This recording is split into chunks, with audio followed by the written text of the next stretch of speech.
Yo, what's up? Welcome to another episode of Turn My Mic Up. It's your boy RJ representing Lace Rhymes Podcast. Hollywood Kev, Noise Podcast. What up? Your boy Jay Alonzo representing Back to Classics Podcast. What's good with it? King Corey representing Over the Top LV. All right, man. Welcome back. Another one. Yes, sir. 2020, man. Last week was a shocker. Niggas actually dropped some shit for us. For real. Drop some shit. Understatement, bro. Yeah. Like, we literally was kicking it, bro. Me, Los, Kev, shout out to Skylar, homie Neff. We was kicking it. All of a sudden, Kev goes, hey, nigga, you know Eminem dropped some shit? I'm like, what? That's what I'm saying. We knew Mac Miller was coming, but actually one of the half of the niggas from Cool Kids, Sir Michael Rocks, he came with some shit too. Yeah, I saw that. I fucked with that shit. That was smooth. And another female rap artist, Queen Nealon, she had dropped some shit though. But it's good to see like now, okay, we're back in this music bag again. Niggas starting to drop though. But we're not at a spot where like 2020, we're not getting the rollout of some shit. You know what I'm saying? Like, yeah, it was like a surprise. Right. No, most definitely. I don't think nobody was expecting the Eminem, especially how quiet he's been after this whole Nick Cannon beef and all this. Yeah, It would explain now why he was so Why he quiet. was so quiet. Yeah. It's like, Don't worry, I got an album coming. I can wait. Yeah. All right. So basically, Nick Cannon did the press run for Basically. Right, thank you, Nick Cannon. You looked out for Marshall. You got me buzzing. Right, thank you. now, holla at Orlando Brown now, because he tripping on you, bro. He tripping on you tough right now. You got a bigger beef. Right He's now. tripping on you, bro. That man's claiming some outlandish shit. I need you don't want you don't want your name in the streets like that, man. All right, man. Since we're on the Eminem, how y'all feel about it, man? I mean, it was unexpected though. Had a lot of tracks up, but I ain't gonna lie though. He was in his bag around this one. I can't front. I think, and y'all know, man, I'm not the biggest Eminem guy at all. I know, like I'm like you, me either though. But when it came to the like a lot of his delivery and his flow, it was good. Yeah, it was very good. I will say this: the first about 10 tracks, he gave me an Eminem that I felt like I needed to hear. First 10 tracks? He went crazy. I mean, he was spitting on these tracks. And what I like about it is, kind of we talked about this before with Wayne and how when Wayne gave us Carter 5, it sounded old. Mm-hmm. This didn't sound old. It did. It didn't even sound like Eminem was an old rapper. It kind of fit right in, especially with the features of Young M.A. and Juice WRLD. I was like, it's kind of fitting right in. I think the production of it was crazy. Yeah, him working with the new artists and stuff. And then another thing that definitely stood out to me, it wasn't even halfway in the album, but the intro. Yeah. And he said that this man, crazy. that beat, not only that beat is crazy, and when he mentioned this names, man, and we know this man don't give enough credit. Big ups to Eminem for saluting 2 Chainz. Saluting 2 Chainz. That was love. And when he said his name, I was like, yeah, dog, like you a real one for that, because 2 Chainz, I just feel like he's been one of the hardest working artists ever, and to rebrand himself, and I still feel like he don't get the credit that he deserves, you know what I'm saying? So for M to throw that alley hoop and to shout that man's name out like that in his intro, throw that recognition out. Bro, like, wait, let me ask you this. When you throw the record on, we'll say the same thing. When you throw the record on from the first track up until the last track, what was the vibe you got from that? Because I can tell you, when I threw this joint on, I literally I set a time to like play this shit. You feel what I'm saying? So by the time that first intro comes, I'm looking like, God damn, like okay. Like Corey said, I'm gonna say the first 7 records got me to like, yo, this, in my opinion, this album is probably the closest we've ever got to like the return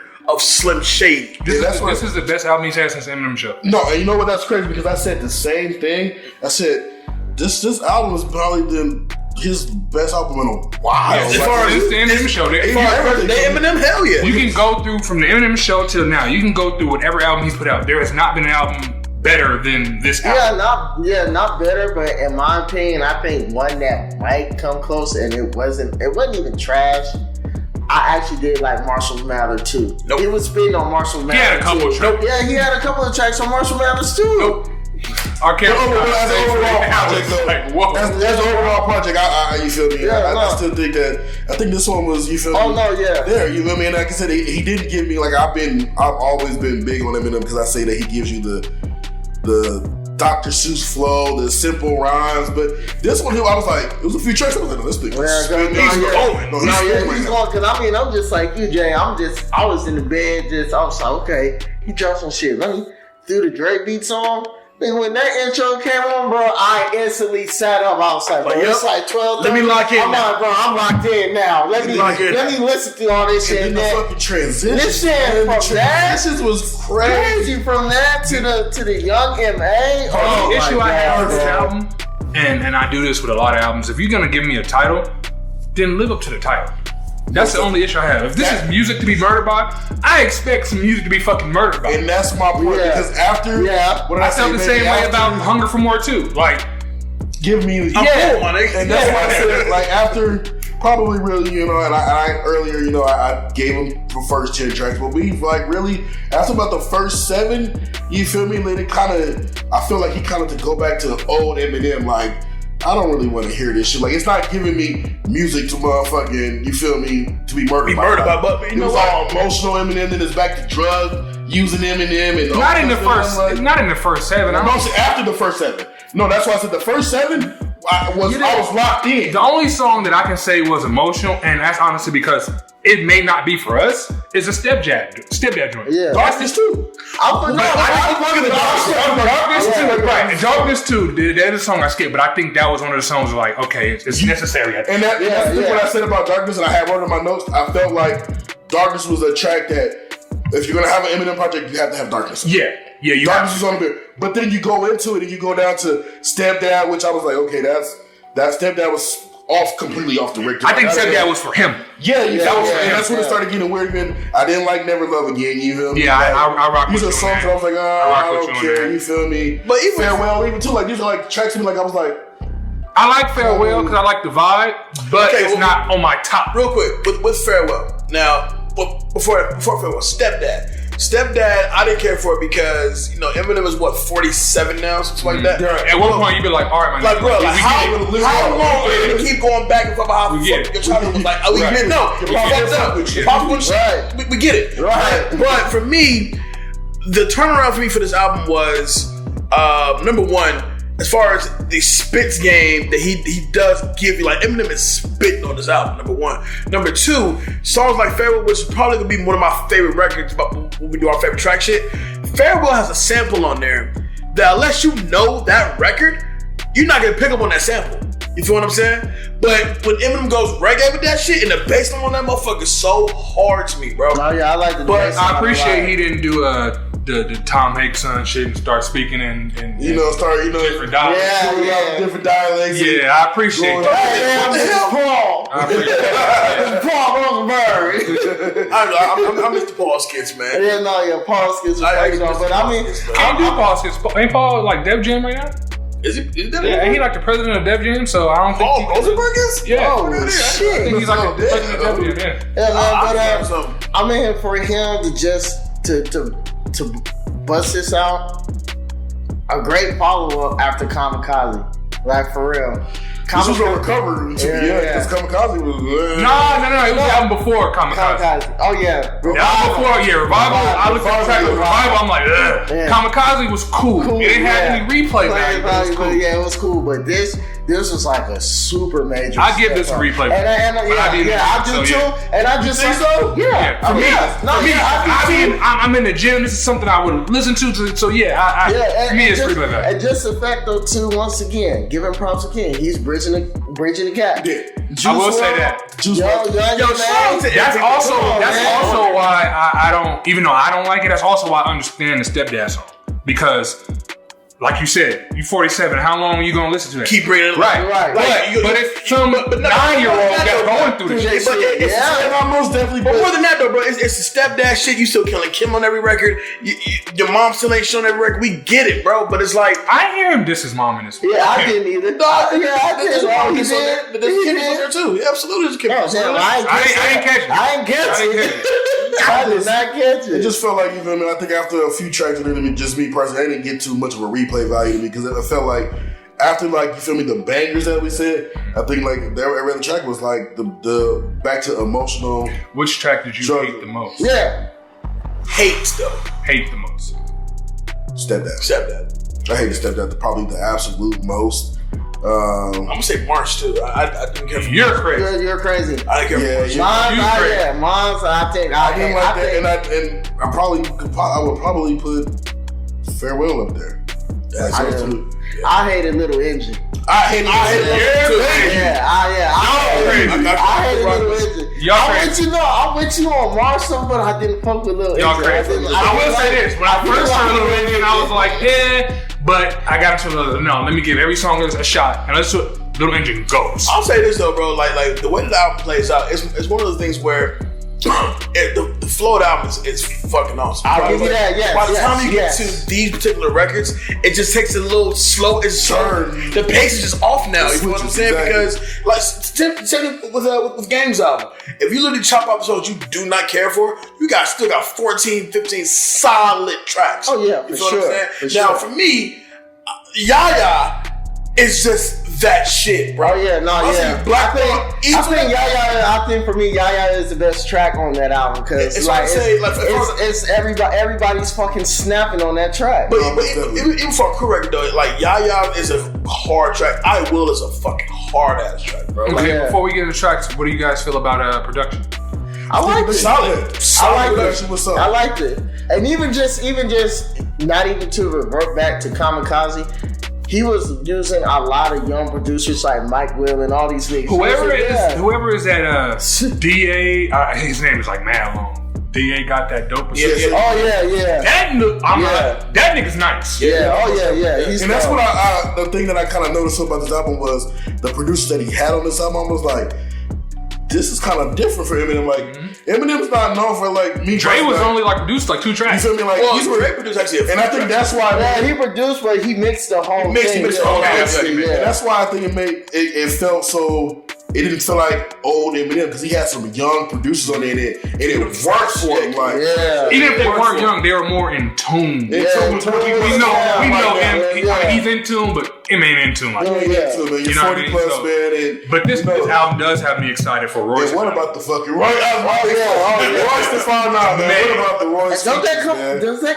I think that drops. If not this week, next week. If it's not this week, it's next week. So I'm ready for that. I'm ready for that. He definitely got set up for that. I like what Eminem head is for this album because I like Kamikaze. I thought Kamikaze was okay. Yeah. However, you could just tell like where he was. Like he dropped Kamikaze because the world thought Revival was just bullshit, which it was. But it was a fucking pop album. Let's be real about it. But he dropped Kamikaze because he felt like he just had to I can still spit. I'm still Eminem. And we got you. And Kamikaze was solid for what it was. This album sounds more like, all right, fuck Kamikaze, fuck Revival. I got the jokes. Good. I'm still Slim Shady though. I'm going to go ahead and give y'all some shit. I'm about to cook on this album. And ultimately, bro, I don't think I've gotten an Eminem album to where I say 80% of the album I genuinely fuck with. And I got period? Yeah, no. Recently. As far as older 47-year-old Eminem, the new Eminem, this is the best shit. Like you said, it's the Eminem show. I like So with this album, I mean, are you checking for another Eminem album? I would. Put it this way. I ain't on front. To me, I would say, I say yeah. It did give me the feel of this is it for Eminem. No, but it didn't. It also didn't make me have like, oh, this album was. I think this album is cool because it stays true to who M is, but it also introduces him to people that really don't fuck with him like that. You can tell by the younger producers, the features. There's somebody that's not on him like that. Somebody that was born in 05. I can see them listen to it and be like, oh, okay, so this is that guy you guys are talking about. That guy had Juice WRLD on the song. And not only that, though, too, like, this has always been my thing. Anytime when you have an artist that has a longevity, like, within a catalog, you're gonna have a slump album. Because I mean, like, he wasn't the first. He's not the last. Like I mean, like for me, I love Ludacris. Ludacris got a slump album. T.I. got a slump album. I like a lot of these. Shit, T.I. slumped his way out the game. Yeah. I don't know. But I mean, a lot of these artists that still like range within these longevities, they have a slump album. It comes with it. It happens. And all you just have to do is pick up and bounce back. And I felt like that's what he did with this album. He definitely bounced back. Well, he most definitely bounced back. He definitely, I will give him that. He definitely bounced back. He was actually spitting on a few of these tracks. And it wasn't the little nursery rhymes like, oh, okay, that's simple rhymes. He was actually spitting on it, you feel me? But like I said, I feel like if Eminem's going to keep maybe this run and kind of still work with, you feel me, the more up-to-date sounds, he might be on to something. But I just feel like a lot of these tracks on here too, I was like, man, this motherfucker slipping back into that bullshit. But that's truly him though. That's the thing. Like, so I don't know, like I said, maybe like some of these tracks seem like they Corey, you know what's so crazy? After I finished his album, like my nigga, he had me so hyped, bro. I went back and listened to his Machine Gun Kill Shot, and just for what it is, bro. Kill Shot is hard. It's hard as hell. Like that. No. I'm telling you, bro. Kill Shot is hard, bro. I would maybe listen to the Chloroseptic remix. Yeah, okay. He snapped on that. Oh yeah, no, yeah. That's probably the only song on that damn album where it goes. For sure. The Chloroseptic remix is probably but I mean, it was good though, and I think not only me, that gave a lot of people feeling, because when I was talking to other folks about it, after when they listened to that album, they went back and started listening to like his early shit, it gave me that feeling, like, oh damn, like, but this nigga is snapping. Let me ask you, some of the bars, he was straight letting motherfuckers know, like, bro, I really do this rapping shit. It's like, y'all got me fucked up. Like, I'm hearing all the jokes and shit. I'm really kill shit. Right. Let me ask you this though, because this was a debate the other day that I got into with somebody, and in all respects to them, because they were actually in the one I told about shooting. Mm-hmm. So the fact that Darkness was technically the first single and the first video from the album, it's dividing people up, because you have one side of people saying he's glorifying the shooter, other side saying, well, he's not doing that. He's really just kind of bringing awareness to what's going on. I took it as, especially with the video, but with the video plus the song, he's not glorifying the shooter. What he's doing is he's bringing awareness to somebody in that mental state, how somebody who's so repressed in that mental state, how they can get to go to that particular point to where they can do something that severe as like a mass shooting, you know what I'm saying? And in the video, if you notice in the video, he reenacts what happens, but then as the video ends, he goes back to, when will this fucking end? You know what I'm saying? I took it as, he's not glorifying nothing. He's letting you know, bro, we need to really put a lockdown on this mental health situation and really get motherfuckers the help they need, because while we're sitting there acting like, these people, they just get guns and whatnot. No, these motherfuckers these are homegrown people who are losing their shit. Oh yeah, you know what definitely, I'm saying? And I respect it for that. Me too. I think Darkness was a different way to look at that situation. It's a deep record, you feel me? And I think it made you kind of, like you said, it made you think about everything that happened, and it was a kind of a dope way to do it. Like, you feel me? If you're gonna talk about that, like, I think it was real creative how he did it. You feel me? Shit like that. Exactly. You feel me? Now I haven't personally seen the video, so I can't speak on the video. You feel me? But I could see though how some people could be like, I can't tell you for sure. I honestly think a lot of those people are sensitive. And I don't mean like sensitive situation. I understand we all live in Vegas, so I understand the severity of that situation. I mean sensitive as in acting like it doesn't happen, so we shouldn't talk about it because it doesn't happen. I feel like if anybody is gonna be able to do this type of record, it should be him. Definitely. Definitely. And I also think it's genius for this to be the lead record, because you created, well, I don't want to say created a narrative, but you made people talk about shit. Now they're gonna be like, shit, okay, let me check out this album. I think M's main goal is he doesn't want to make the idea of mass shootings, and I mean, double, triple counters just be normalized, bro. And then if you notice in his career, he's always like I said, if everybody's on this path and we're doing this, he's gonna veer off. He may come back, but he's gonna veer off. And not for nothing, because I know M was watching, and when he did that video, I knew what two artists he got the inspiration from. If you go back, you guys watching this, you see this, go and watch Jordan Lucas' video, Ross Capriati, where he's giving a two perspective where the kid meets a guy, they end up becoming friends. The kid gets the car from his uncle, friend drops into a ditch, pulls out the shotgun and kills him, but he didn't kill him. Dude lives. Then he tells the perspective of the shooter how he's gonna find somebody and kill him. You fast forward, you get Glasses Malone. Tupac must die. He's telling the perspective from Orlando Brown how we're going to Vegas, this and that. This nigga gets stumps out. Okay, what I'm gonna do? Okay, when I find this thing, I'm gonna kill this thing. So he's telling something from a perspective. So when I seen M did that, okay, you're watching. I get where you're going from this, and I've seen this, and like for me, and I'm all like, I'm just so sick of people like being so sensitive about the shit because it happened. But I like what you said. M always been that dude. If everybody's doing this, I'm gonna go like this. But I just felt like he was bringing awareness to that shit. Like at some point in time, like yo, like when this have to stop? You letting regular motherfuckers off the street getting assault rifles and AR-15s, like my nigga, like why do you have an AR-15 in your garage, bro? You're not living in Iran. You're not living in Turkey where it's shootings on the hour every hour. Like my nigga, you live in America, dog. Like she walk outside some fucking war zone. Like, you know what I'm saying? like what's wrong with you? But more so for me, like bro, like not even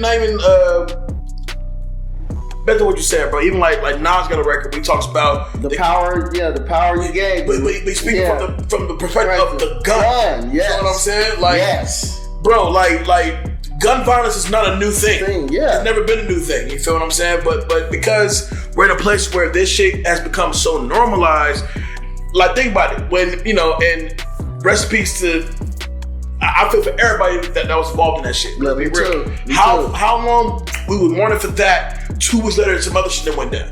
A month later, some other shit that went down. 2 months later, some other shit that went down. Bro, it's almost like, damn, like we can mourn about it, but guess what? You know what? I ain't got time anymore. I ain't got time. And I think like with Eminem actually giving us the perspective from the shooter's mindset. That's something that we were never going to get. We can't interview this guy. Nobody knows, you feel me, what this guy was thinking. And I think Eminem tapped into this, like, to where it was like, damn, well, okay, I can kind of see where, you feel me, this motherfucker was crazy. He had all these different mental issues, but nobody was really talking about that. Yeah. And not only did we get it from the shooter's perspective, but we also got it, like, in his perspective. You see that he's not rap too tight. Yeah. He's not right. You know what I mean? Right. It'd be different if M got on there and he was like, yeah, this person had a bad day, whatever the case is, and this happened. No, he let you know from gate. This motherfucker isn't right. Rap from the beginning. Right. So I think if anybody's gonna do this song, it has to be him, especially with all the shit that he's done with guns. I mean, shit for the Encore album cover, he's doing a show, but in his back he got a pistol. You know what I mean? So if anybody's gonna do this, I think it should be. Yeah. No, most definitely. What songs did y'all like? So we doing our favorites? Oh yeah. Okay. Let's get into our favorites. Yeah, man. So you go that way? Yeah. I'll go. Of course, the intro, Premonition. I think that's everybody's favorite. Accommodating with Young M.A. That's gas that shit. Yeah, she's super gas that shit. Of course, Godzilla with Juice WRLD. Darkness, that was one of my favorites. I ain't gonna front. Yaya. Fucking snapped. Like, everybody snapped on Yaya. Marsh was dope. Yeah. And Lock It Up was dope, too. My skippables, like, for real, Stepdad, of course, Never Love Again, Little Engine, Farewell, No Regrets, and I didn't like I Will, so that could be skipped too. And you smoking, bro? I didn't like I Will, man. That's I didn't like I Will either. I wouldn't have took it out to see. I feel like out of all the songs on here, that is like Eminem through and through. I don't know, man. I'm taking Yaya over that though. I mean, I'll give you that, but take it off? No way. Yeah, man. And the only reason why I say to take it off, this is me, maybe sound biased. Button is not on there. How you gonna have all the Slaughterhouse without Button? Listen, that's a major Button fan. That's his fault. Yeah, it is. That's a major fan. It is. Joke's fault. It is. Yeah, it is. You could have ate, nigga. You didn't eat. Right. I mean, the intro track naturally, like that's this shit. Just recently, track with Young M.A. I've grown to that. My favorite though is You Gon' Learn. Yeah, that is probably my favorite on there. Yeah. The track with Eric Sharon is not a bad song. It's just something that's skippable for me. In Too Deep is skippable. Godzilla, I like it. It depends on what mood I'm in if I'm gonna skip that. Not most definitely. Darkness, I'm gonna skip it. Leaving Heaven, I'm gonna skip it. That's that shit. Not skipping that. Stepdad intro and the actual, yeah, I'm good on that. Skip and double skip. Marsh is, I fucks with Marsh. Never Love Again, no. Fucks with Little Engine. Fucks with Lock It Up. Farewell is the same as me with the Ed Sheeran track. Like, I gotta be in that kind of mood. I like No Regrets. And I think the I Will, that's classic through and through. Like, through and through. Favorite records, Premonition. The intro is fucking crazy. Unaccommodating. Godzilla's dope. Darkness is dope. Yaya is so fucking dope. I like Never Love Again a lot, actually. I love Lock It Up with APOC. Anderson .Paak is just shitting on everything, bro. Let's be real. Los made this comparison shit a while ago, and I actually agree with it. Since we don't have Nate Dogg no more, if we got Anderson .Paak, I'm good with that. I'm totally good with that. I'm good with that. Not saying that. Not saying that he can do a lot of the same things that Nate did. Not saying that at all. Okay. But if we got to have somebody kind of fill that spot, then I'm fine with that. And plus, he's just so versatile, bro. He can get on anything. You say Anderson .Paak. Listen. No, don't misconstrue what I'm saying. I'm not comparing the two at all. That void, though. I'm not comparing the two at all. But if somebody's gonna fill that void, I think he'll do. I agree. No, I was just about to say that. I just feel like the only two is him and Ty Dolla $ign. Yeah, that's what I'm saying. The only two. The reason I wouldn't say Ty Dolla $ign is because with Ty Dolla $ign, you're gonna get fire. Period. But with Anderson .Paak, I think he can probably give you his version of a couple bars and be good. You're not going to get that from Tyler. Okay, all right. I can see that. Okay. I can see that. Put it this way for me. The last four joints, Lock It Up, Farewell, No Regrets, I fuck with them all. Skippables, definitely Stepdad. The intro can go. Leaving Heaven can go. In Too Deep, I'm just here. It's hit or miss for me for that one. And Little Engine can definitely go. And, y'all is fucking with that shit. Marsh, I don't hate the record. I just not for me. I can respect that. So, like I said, I'm not the biggest Eminem fan. So, but I was pleasantly shocked with this album. So, have you always been that way? Since Marshall's LP. Okay, I can respect that. I was just asking. LP, it was like after that, I was like, man, I don't know. Okay, what the fuck this guy's on? Damn, you didn't even like when he dropped D12 Devil's Night. I like songs on the only reason I like it because I'm a big. I truly believe, man, like Eminem will give you the most ABCEFG rhyme. And then niggas be like, oh my God. That part I don't agree with. You feel me? Like, but you gotta understand though, like, but he kind of mixes it in, like, it's bars around there, but like, a lot of the shit that sticks out to me, be like, shit was. But you know where you got that style from though, right? Brad Man. Yeah, no. Yeah.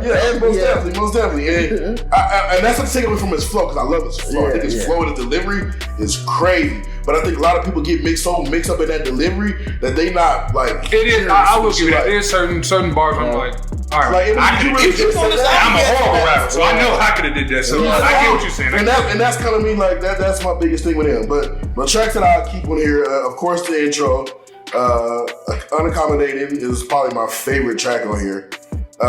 You Gon' Learn, which I think. Man, that Royce feature, man, is just crazy. I think Royce on this album was needed. Like, if he didn't have nobody else on this album, Royce was definitely for sure. Let's say, I like Godzilla. I like Darkness for what it was worth. I like Yaya, and I like Lock It Up. Those are my, for sure, keeps on the album. Skippables, I'm telling y'all, there's a lot of skippables with this one. No, it's not. It's like, honestly, it's really not. Like 4 at best. Track with Ed Sheeran, these kind of nights, skippable. Leaving Heaven, skippable. Definitely.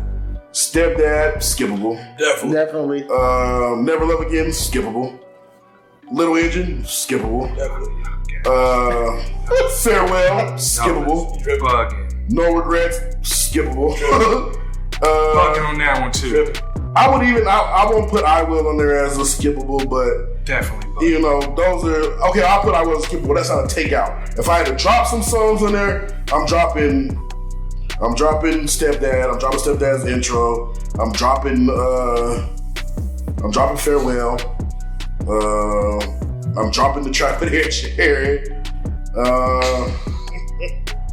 Yeah, that's probably the ones I'm dropping. But everything else skippable. But like I said, he has out of a 20 track album, man. I mean, there's about 9-10 album tracks in there that's dope to me, and a few of them are skippable. Did I take away, like take off the album? I don't want to hear it. You feel me? But it just I wasn't too moved by that album. Like, but we all definitely agree that as far as an Eminem project of the 2020s now, this is probably the best he's ever sounded. No, and I did not expect him to come out sounding like this. Yeah, for real. 2020, I was expecting the Wayne effect, like, oh, it's gonna sound old, it's gonna sound dated. This might be some shit that you feel me, like, oh, we could have been had some of these features, but no, it blends right in. And I think probably between the Juice WRLD feature and the Young and May feature, man, like, I think that was just something like from left field, because I would have never thought him and Juice. I would have never thought him and Juice WRLD. Honestly, I would have never thought him and Young and May. Honestly, I thought Young and May would be someone that he would eventually. He would have dissed. You feel me? Just to get some shit sparking up. So to have her and the way it transitioned from the intro to that, and it's her on your spin. I'm like, damn, that was amazing. That was fucking amazing. Like, for real. Yeah, I was surprised. I'm in agreement with y'all too, man. I mean, like, for him to drop this and come out together like this was amazing. Okay, let's do grades. What's your grade? What's your grade, Corey? On what scale? On the album. No, on this album. What are you giving it? How many out of 10 is you giving it? I give it an 8 out of 10, man. That's how I feel about it. I give it an 8 out of 10. It's a solid 8. Where you at, Jay? Man, with how fresh and clear he sounds and how focused he sounds on this album, I'm gonna give it a solid 8, man. Maybe, yeah, give it an 8. Definitely 8. We all in agreement, sir. Yeah. I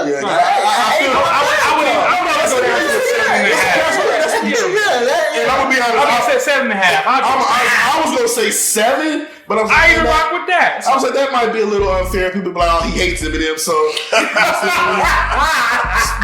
But I'll be nice and I'll give him on a current scale. I'll give him an 8, man. My heart says 7.5. A little. But you feel me, for the time, for it being 2020, and you feel me, and for him to be so quiet during this whole Nick Cannon shit, and then we get this. You feel me? And like I said earlier, man, Nick Cannon, great job on the press run for Eminem, man. He owes you a check. Appreciate it. He owes you a check, man. You did a lot of promo. The out niggas. Like, all the niggas. Y'all get the promo for him, for sure. We sure that checking for your new shit. That I can guarantee you, for sure. Well, I mean, that's it for us, man. I mean, let us know what you thought about the album. That's all our review, like I said. Y'all can bash me all on Facebook, man. Look, man, I'm ready for it, man. It is what it is. It is what it is. But yeah, man, make sure y'all hit the video up, leave your comments, let us know what you thought about the album, man. Once again, it's King Corey, Over the Top LV. I'm out. Your boy Jay Alonso. Find me at I am Jay Alonso on all the social medias. Follow my show BTTC Podcast on Instagram. Hollywood Kev Noise Podcast.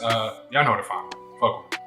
RJ, follow me at Lace_Rhymes. Subscribe to the podcast, Lace Rhymes. We're on iTunes, SoundCloud, and iHeartRadio. So it is what it is. Turn my mic up. We out. Yes, sir. Hey.